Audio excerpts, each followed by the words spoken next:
ఓం నమ శివాయ. హర హర మహాదేవ శంభో శంకర. శివయ్య, నీ మహిమ ఎన్నటికీ తెలియదయ్యా. చూస్తుండగానే అప్పుడే కార్తీక మాసం అయిపోతుందా అన్నట్లుగా అనిపిస్తుంది. ఆఖరి కార్తీక సోమవారం పూజా విధానం, ఇంట్లో పూజ ఎలా చేసుకోవాలి, అలాగే ఈ రోజున శివయ్యకి ఎంతో ఇష్టమైన బిల్వ రుద్రాక్ష దీపం ఏ విధంగా పెట్టాలి, పాటించవలసిన నియమాలేమిటి, పూజ విధి విధానం గురించి పూర్తి వివరంగా మనం ఈరోజు పూజా విధానంలో తెలుసుకునే ప్రయత్నం చేద్దామండి. పూజా విధానం ఎక్కడ స్కిప్ చేయకుండా చివరి వరకు చూసినట్లయితే ప్రతి ఒక్క విషయం చాలా చక్కగా అర్థమవుతుంది. అందరికీ నమస్కారం అండి. అందరూ ఎలా ఉన్నారు? బాగున్నారా? నేను బాగున్నాను. మీరు ఇంకా బాగుండాలని మనస్ఫూర్తిగా కోరుకుంటున్నాను. ఇప్పటివరకు కార్తీక మాసంలో మీకు ఏ రోజు పూజ చేయడం కుదరకపోయినా సరే, ఆఖరి కార్తీక సోమవారాన్ని అస్సలు మిస్ చేసుకోవద్దండి. చాలా అంటే చాలా విశేషమైన పర్వదినం. కార్తీక మాసం అంటేనే ఎంతో పవిత్రమైన మాసం. ఈ కార్తీక మాసంలో వచ్చేటటువంటి కార్తీక సోమవారాలకి చాలా విశిష్టత ఉంది. కార్తీక మాసం నెల రోజులు పూజ చేయడం కుదరకపోయినా, కార్తీక మాసంలో వచ్చే ముఖ్యమైన పర్వదినాలు, అలాగే కార్తీక సోమవారాలు పూజ చేసినా సరే నెల రోజులు పూజ చేసిన ఫలితం అయితే లభిస్తుందట. అందుకే అన్నారేమో, సాంబ శివ నీ మహిమ ఎన్నటికీ తెలియదాయి. ప్రశాంతంగా కనిపిస్తున్నటువంటి ఆ ముఖం మీద ఉన్నటువంటి చిన్న చిరునవ్వుతోటి మనందరినీ వీక్షిస్తున్నట్లుగా, అలాగే ఆకాశం నుంచి గంగ నేలపైకి ప్రవహిస్తున్నట్లుగా కనిపిస్తుంది కదూ. కార్తీక మాసంలోనూ అందులోనూ కార్తీక సోమవారాలు చాలా విశిష్టతమైనవి. కాబట్టి ఈ కార్తీక సోమవారం ఆఖరి సోమవారం అంటే 2024 సంవత్సరంలో నవంబర్ 25వ తారీఖు దశమితో కూడినటువంటి కార్తీక సోమవారం అండి. చాలా అంటే చాలా విశేషమైన పర్వదినం. కాబట్టి ఈ రోజున శివయ్య ముందు బిల్వ రుద్రాక్ష దీపం వెలిగిస్తే చాలా అంటే చాలా మంచిది. అందుకు గాను ముందుగా కావాల్సిన పూజా సామాగ్రి ఏమిటి అంటే బిల్వదళాలు కావాలి. ఎందుకంటే ఈ రోజున బిల్వ రుద్రాక్ష దీపాన్ని వెలిగిస్తున్నాం కదూ. కాబట్టి బిల్వదళాలు, రుద్రాక్షలు కావాలండి. ఎన్ని రుద్రాక్షలు ఉన్నా పూజలు పెట్టవచ్చు. నా దగ్గర 2 రుద్రాక్షలు అయితే ఉన్నాయి. ఈ రోజున ఆఖరి కార్తీక సోమవారం మీరు గుడిలో అయినా సరే, ఇంటి వద్ద అయినా సరే రాతి ఉసిరికాయ దీపారాధన వెలిగించవచ్చు. ఇంకా బిల్వ రుద్రాక్ష దీపాన్ని ఇలా పిండి దీపంతో వెలిగించాలండి. అందుకు గాను వరిపిండి, బెల్లము, ఆవు పాలు, నాటు అరటిపండు కలిపి పిండి ముద్దను ముందుగానే తయారు చేసి పెట్టుకోవాలి. ఇంకా పువ్వులండి. ఇక ఏ పువ్వులైనా సరే శివయ్యకి ఇష్టమే. కాబట్టి పూలతో అలంకరణ చేయడం కోసం ఒక పువ్వుల మాల అయితే కావాల్సి ఉంటుంది. అష్టోత్తరం చదివినా, లేదంటే మీ దగ్గర ఎక్కువగా బిల్వదళాలు లేకపోయినా సరే పచ్చి పువ్వులు అయితే కావాలి, విడి పువ్వులు కావాలి. అందుకు కానీ విడి పువ్వులు, ఇంకా అరటిడొప్పలో దీపారాధన చేయడం కోసం అరటిడొప్పలు. కార్తీక మాసంలో తప్పనిసరిగా అందరూ కూడా శివయ్యకి అభిషేకం చేపిస్తే చాలా అంటే చాలా మంచిదండి.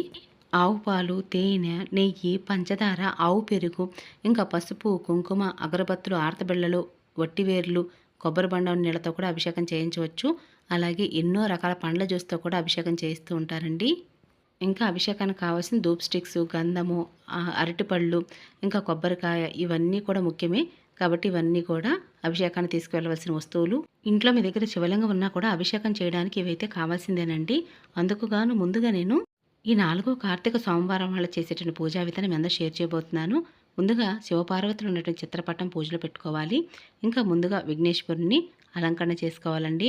మీ దగ్గర శివలింగం ఉన్నా లేదా శివయ్య విగ్రహం ఉన్నా పూజలో పెట్టుకోవచ్చు.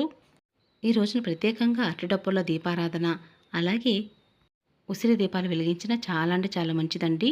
ఈరోజు కూడా ప్రత్యేకమైన దీపదానం చేయటం, అలాగే సాలగ్రామ దానం చేయటం, లేదంటే స్వయంపాక దానం, ఉసిరి దీపదానం చేస్తే చాలా అంటే చాలా విశేషమైన ఫలితాలు కలుగుతాయి. ఇంకా మీరు పూజ అయితే ఎక్కడ చేస్తున్నారో ఆ ప్రదేశం అంతా కూడా కొద్దిగా జవ్వాది పౌడర్ చల్లండి. చాలా మంచి సువాసన అయితే వస్తూ ఉంటుంది. ఇలా పటం పక్కనే పువ్వులతో నిండే నీళ్లు కనుక పెట్టినట్లయితే అందులో కొద్దిగా జవ్వాది పౌడర్ చల్లితే చాలా మంచి సువాసన వస్తుంది. లేదా నిత్య దీపారాధనలో కూడా కొద్దిగా జవ్వాది పౌడర్ను వేయవచ్చు. మనం ఎన్ని పూజలు చేసినా ముందుగా ఆదిదేవుడైన వినాయకుడికి అయితే పూజ చేయాలి. కాబట్టి ముందుగానే పువ్వులతో అలంకరణ, అక్షంతలతో అష్టోత్తరము లేదా ఓం గం గణపతియే నమః అంటూ నమస్కరించుకొని ధూపం చూపించి పండు ఏదైనా సరే నైవేద్యంగా పెట్టి నమస్కరించుకోవాలండి. మరి అందరి దగ్గర కూడా శివలింగం అనేది ఉండొచ్చు, ఉండకపోవచ్చు. శివయ్య విగ్రహం ఉన్న అభిషేకం చేయవచ్చు. సరే, శివయ్య విగ్రహం కూడా లేనప్పుడు ఏం చేయాలంటే రుద్రాక్షని శివయ్యగా భావిస్తూ అభిషేకం అయితే చేయవచ్చండి. ఎంతటి శక్తి ఉన్న రుద్రాక్ష చూసారా? కాబట్టి పూజలో రుద్రాక్షకు అభిషేకం చేయండి. నేనైతే శివయ్య విగ్రహం ఉందండి, అందుకే అభిషేకం చేస్తున్నా. శివయ్యకి ప్రతిరోజు కూడా జలాభిషేకం చేసి ఒక మారేడు దళం సమర్పిస్తే చాలట. మన జన్మలో చేసిన వేల వేల పాపాలన్నీ కూడా ఇట్టే మటుమయమైపోతాయట. ముందుగా నేను ఒక ఇత్తడి ప్లేట్ తీసుకుని అందులో తమలపాకు పెట్టి శివయ్య విగ్రహం అయితే పెట్టి ముందుగా అభిషేకం చేస్తున్నానండి. నా దగ్గర ఉన్నటువంటి ఈ రాగి చెంబులో సగం పైగా మంచినీటిని పోసి అందులో కొద్దిగా గంగాజలం కలిపి అందులో నీళ్ళనన్నింటిని కూడా ఇలా శివయ్యకి అయితే అభిషేకం చేస్తున్నా. ఇక ఆ తర్వాత ఆవు పాలతో అభిషేకం చేస్తున్నానండి.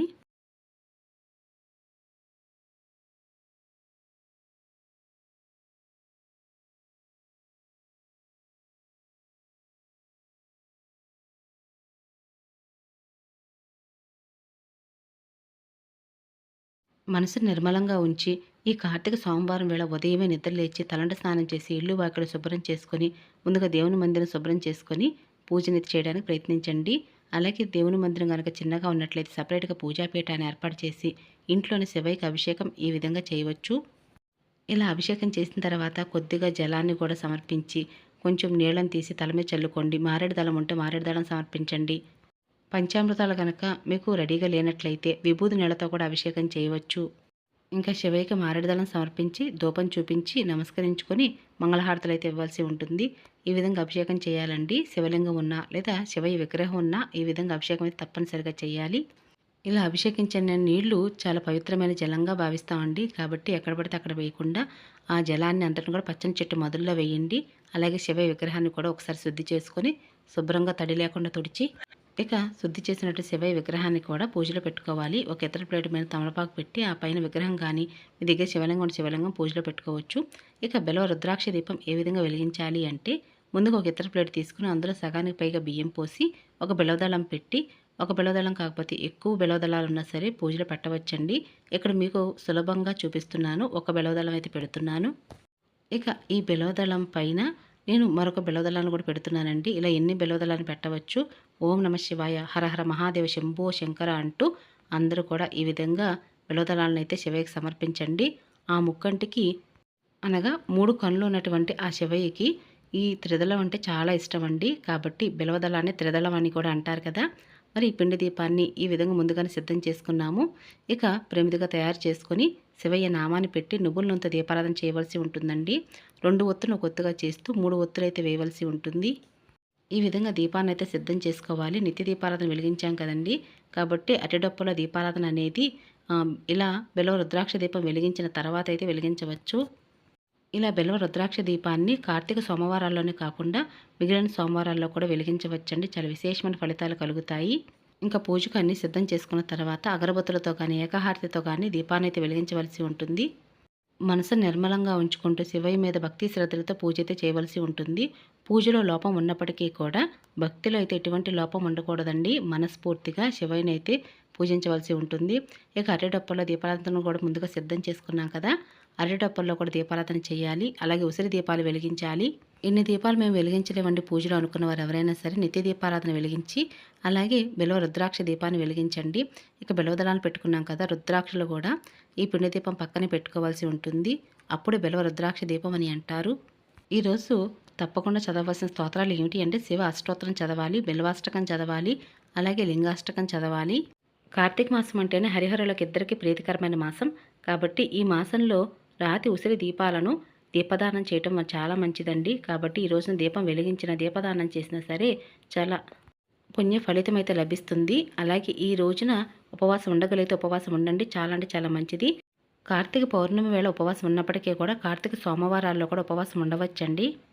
ఉపవాసం అంటే దేవునికి దగ్గరగా ఉండడం కాబట్టి అందరూ కూడా ఉపవాసం అనేది ఉండవచ్చు. అంటే పిల్లలు ఉండకూడదు, ప్రెగ్నెంట్ లేడీస్ కూడా ఉపవాసం ఉండకూడదు, పెద్దవాళ్ళు కూడా. మిగతా వారందరూ ఆరోగ్యం సహకరించిన ప్రతి ఒక్కరు కూడా ఈ కార్తీక మాసంలో ఉపవాసం ఉంటే చాలా మంచిది. ఈ విధంగా పూజ అనంతరము పాలతో చేసిన ఎటువంటి నైవేద్యం లేదా పండ్లైనా సరే పూజలో పెట్టి మనస్ఫూర్తిగా నమస్కరించుకొని మీ గోత్రనామాలు చెప్పుకొని మంగళహారతులు అయితే ఇవ్వండి. ఈ విధంగా కార్తీక సోమవారం వేళ సపరేట్గా పూజాపీఠాన్ని ఎవరైతే పెట్టారో ఉదయం వేళ సాయంత్రం వేళ పూజ చేసి మంగళవారం వేళ పూజాపీఠాన్ని కదపకూడదు. కాబట్టి మంగళవారం వేళ కూడా ఉదయం వేళ సాయంత్రం వేళ పూజ చేసి బుధవారం ఉదయం వేళ పూజాపీఠాన్ని కదివి తీయవలసి ఉంటుంది. మరి మేము దేవుని మందిరం పూజ చేసామండి, మరి మేము పూజాపీఠాన్ని ఎప్పుడు కదపాలి అంటే దేవుని మందిరం పూజ చేసిన వారికి నిత్య పూజ కింద లెక్క వస్తుందండి. కాబట్టి పూజాపీఠాన్ని కదపాలని నియమం అయితే లేదు. ఇక శివయ్యకి నమస్కరించుకుని ఉదయం వేళ సాయంత్రం వేళ దీపారాధన చేయండి. అలాగే మీరు కార్తీక దీపాలు వెలిగిస్తున్నట్లయితే కార్తీక దీపాలు కూడా సాయంత్రం వేళ కూడా వెలిగించండి. శివుని ఆజ్ఞ లేనిది చేమైన కొట్టదని అంటారు. కాబట్టి ఆ శివానుగ్రహం అందరికీ కావాలి. కార్తీక మాసంలో ఈ కార్తీక సోమవారం వేళ చేసే పూజా వ్రతము చాలా విశేషమైన ఫలితాలు కలగజేస్తాయి. ఇప్పటి వరకు ఎవరైనా సరే ఉపవాసం ఉండనట్లయితే ఉపవాసం ఉండి ఈ ఆఖరి కార్తీక సోమవారం వేళ బిల్వ రుద్రాక్ష దీపాన్ని వెలిగించి మీ మనసులో ఉన్న సంకల్పాన్ని భగవంతుడి ముందు ఉంచండి. ఇక దీపం గగనమైన తర్వాత బిల్వ రుద్రాక్ష దీపాన్ని తీసేయాలండి. ఆ బిల్వదళాలన్నింటినీ కూడా మీరు శుద్ధి చేసుకుని మరలా పూజకు ఉపయోగించుకోవచ్చు. అలాగే బియ్యాన్ని కూడా మీరు పరమాన్నం చేసుకోవచ్చు. లేదా నాన్ వెజ్ వండనప్పుడు రైస్గా వండి తినవచ్చు. ఆ పిండి దీపాన్ని సగానికి పైగా ఇంటి కుటుంబ సభ్యులందరూ ప్రసాదంగా తీసుకోవాలి. మిగతా సగం పిండి దీపాన్ని ఆవుకు పెట్టవచ్చు. లేదంటే పచ్చని చెట్టు మొదల్లో, బావిలో లేదా పారే నదిలో ఎక్కడైనా సరే వేయవచ్చు. ఈ 2024 సంవత్సరంలో ఆఖరి కార్తీక సోమవారం వేళ పూజను ఇలా అందరూ చేసుకోండి. శివానుగ్రహాన్ని పొందండి. ఇక ఇదేనండి ఈరోజు పూజా విధానం. మీ అందరికి నచ్చింది, యూస్ఫుల్ అవుతుంది అనుకుంటున్నాను. మరొక మంచి పూజా విధానంతో మళ్ళీ కలుసుకుంటానండి. ఇక అప్పటి వరకు నమస్కారం అండి.